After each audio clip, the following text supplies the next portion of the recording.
The moment the notification hit my phone, I knew it was trouble. I was wiping down the mirrored counter in the Harborview Grand's lobby restroom when I saw my name flashing on the screen. I still had rubber gloves on. My gray janitor polo smelled faintly like lemon cleaner, and my hair was tied back in a quick twist. I only checked because I saw the tag. Then I opened it, and everything inside me went still. It was a baby shower post from my cousin, Madison Grant. Pink balloons, cursive font, her stomach cradled like she'd invented motherhood. But right beneath the announcement, in bold letters, she typed herself, "Please don't bring Lena. She's literally a janitor. I don't want people thinking we're struggling." My throat tightened instantly. A second comment sat right under it, as casual as someone complimenting a sweater. From my own mother, Diane Brooks. Totally agree. Let's keep the event classy. I didn't move, didn't breathe. I just stared at the glowing screen while the restroom lights hummed quietly above my head. There it was. My family, people who shared my childhood, my secrets, my holidays, publicly agreeing that I wasn't good enough to attend a baby shower. Not because I'd done anything wrong, but because I worked as a janitor. I swallowed hard and locked my phone. I didn't reply. Not yet. If I typed anything in that moment, it would come from hurt, not clarity. I tossed the gloves into the trash, washed my hands, and stepped out into the lobby where the hotel lights gleamed off polished marble. Guests moved past me in designer suits and glittering dresses, barely glancing at the woman with the cleaning cart. My cleaning cart, my uniform, My job. but not my whole identity. Long night. Miguel, one of the bellmen, called out as he rolled a luggage cart by. "You have no idea," I muttered. "Baby's shower tomorrow," he said. "Big one. Looks fancy." Oh, I knew. Madison had chosen this hotel, my workplace, but she still didn't want me there.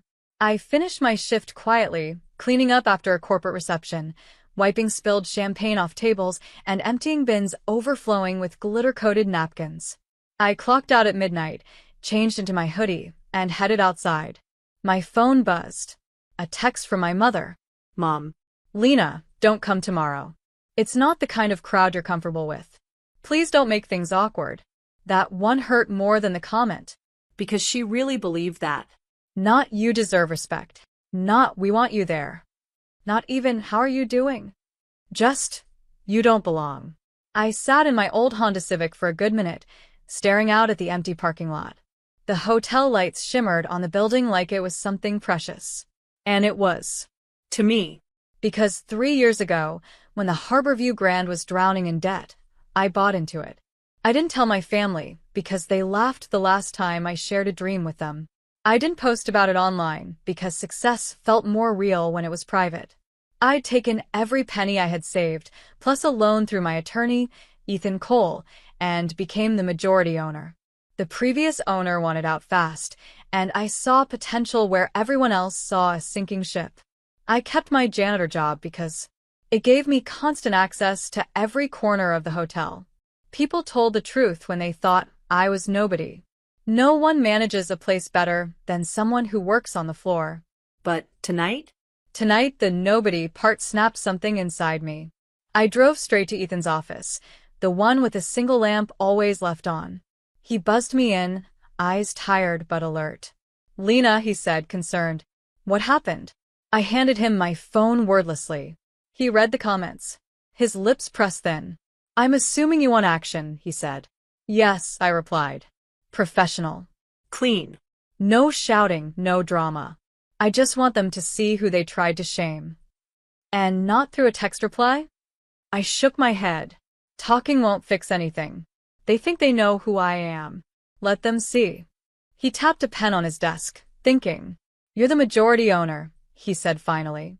"You have the right to attend any event in the building. And if you want staff to acknowledge you publicly, professionally, we can ensure that. Not in a humiliating way. Just factual." "That's exactly what I want," I said. "I want them to hear my name announced the way it should be.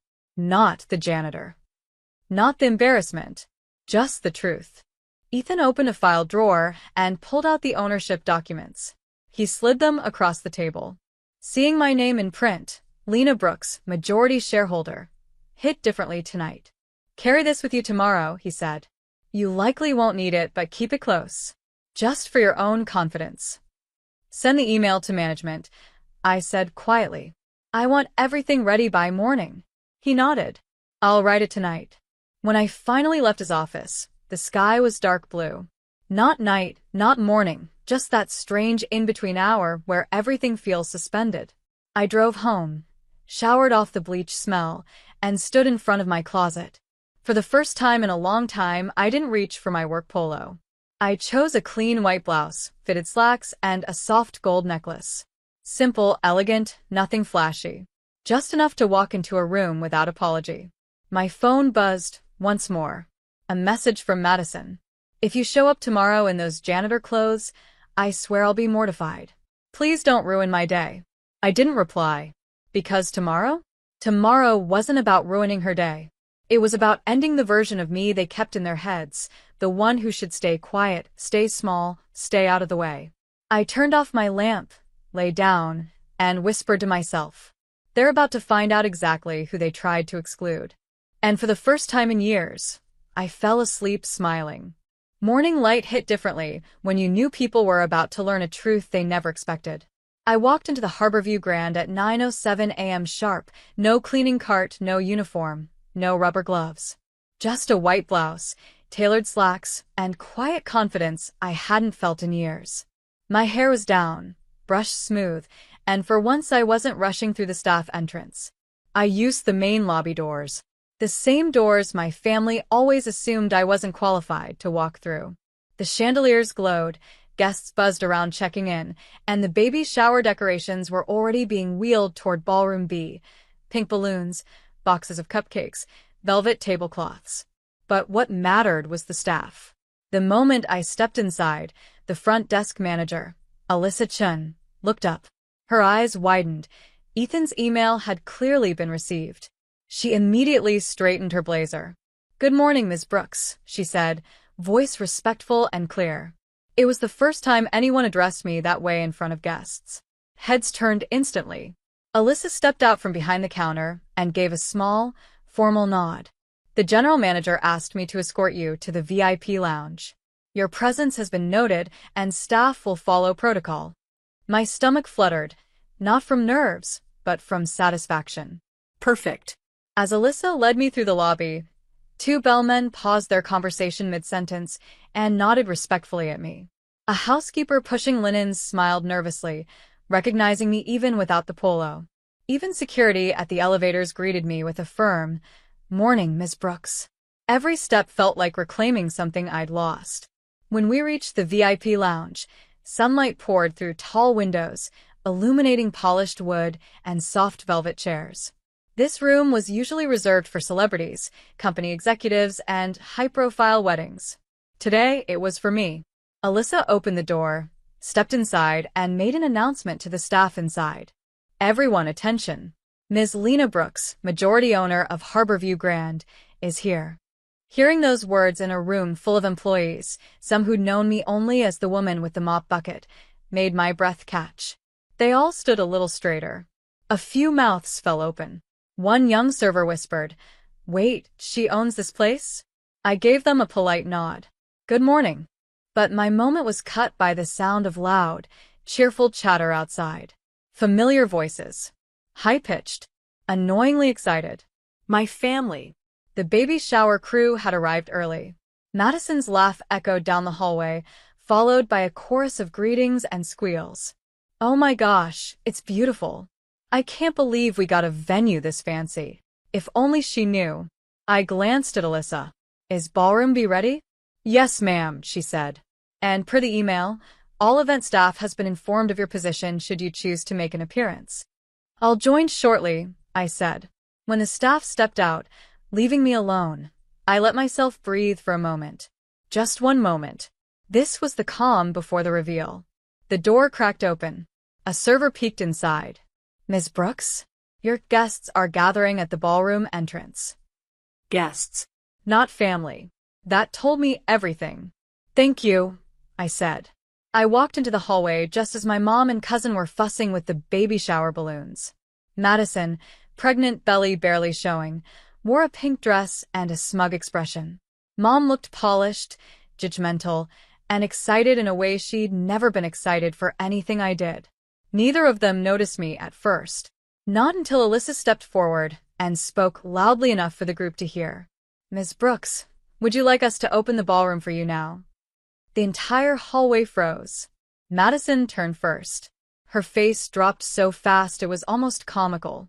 "Lena," she whispered, eyes scanning my outfit, hair, everything. What are you doing here? You're not working today." Mom's lips tightened. "I told you not to come." Before I could answer, Alyssa added, perfectly professional, "Ms. Brooks is the majority owner of the Harborview Grand. She may enter any event or space she wishes." You could have heard a pin drop. Madison blinked rapidly. Owner? Owner of what? The shock, the panic, the disbelief. It all settled deliciously on their faces. And for the first time in my life, I didn't shrink. I smiled calmly. "This hotel," I said. "I own it." Mom's jaw nearly hit the floor. Madison clutched her little pink gift bag like it was a life raft. And the best part? The reveal had only just begun. Madison's reaction was almost instant. Her face turned a full shade lighter than the pink balloons she was holding. You own this," she stammered. "Yes," I said simply. "For 3 years." Mom blinked like her brain was buffering. "But you clean floors here." "I help where I'm needed," I replied. "That's what good owners do." You could practically feel the hallway temperature drop. Relatives who had ignored me for years suddenly stared like I'd grown wings. Before either of them could manufacture an excuse, the ballroom doors opened for me inside. The event coordinator, Grace Porter, stepped out, tablet in hand. She looked directly at me. "Ms. Brooks, your ballroom is ready. Would you like to preview the setup before guests enter?" Madison nearly choked on air. "My what?" she squeaked. "My ballroom," I repeated, walking forward without waiting for anyone. "Let's take a look." Grace held the door open for me with a respectful nod. Behind me, I heard whispers ripple through the group like wildfire. "Lena owns this place?" She never said. Why didn't her mom know? I stepped inside first. The whole ballroom glowed, soft lights, pink table runners, floral centerpieces, dessert tables lined with pastel treats. It looked stunning. Grace gestured toward the arrangement. "Let us know if you'd like anything adjusted. Your preferences take priority." Mom and Madison entered behind me, still shell-shocked. Madison swallowed hard. I didn't know."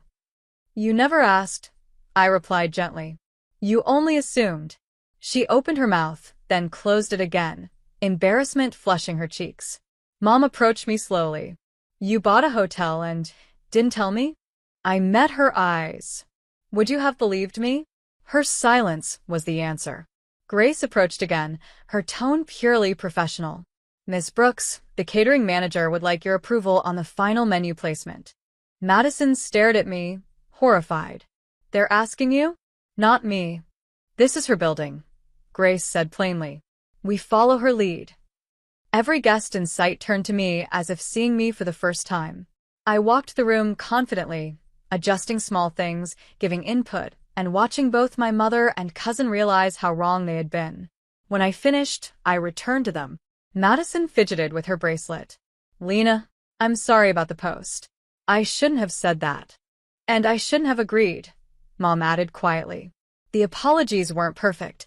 They were scattered, shaky, and uncomfortable. But they were real. "I'm not angry," I said.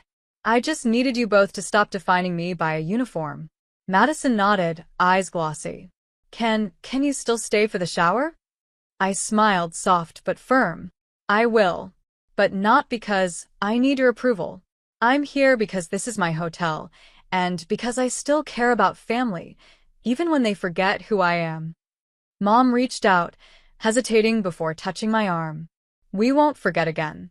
The room felt lighter immediately. For the first time in years, I felt seen. Truly seen. And the day wasn't over yet. The baby shower began with soft music and polite chatter, but the energy in the room had shifted completely. People who used to overlook me suddenly smiled, introduced themselves, or stepped aside respectfully when I walked by. It wasn't fake, just shocked curiosity mixed with the awkward realization that they had misjudged me for years. I didn't rub it in. Revenge didn't have to be loud to work.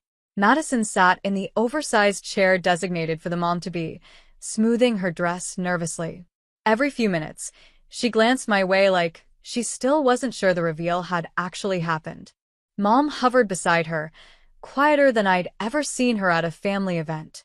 I chose a table near the front, not because I needed attention, but because I finally felt like I belonged wherever I chose to sit. When the event coordinator announced the start of the games and photo sessions, Madison stood and cleared her throat. "Before we start, I want to say something," she said, clutching her note cards but not reading them. "I posted something yesterday that was mean, and wrong, and honestly embarrassing." The room went still. She looked right at me. "I didn't know how hard you've been working, or what you built.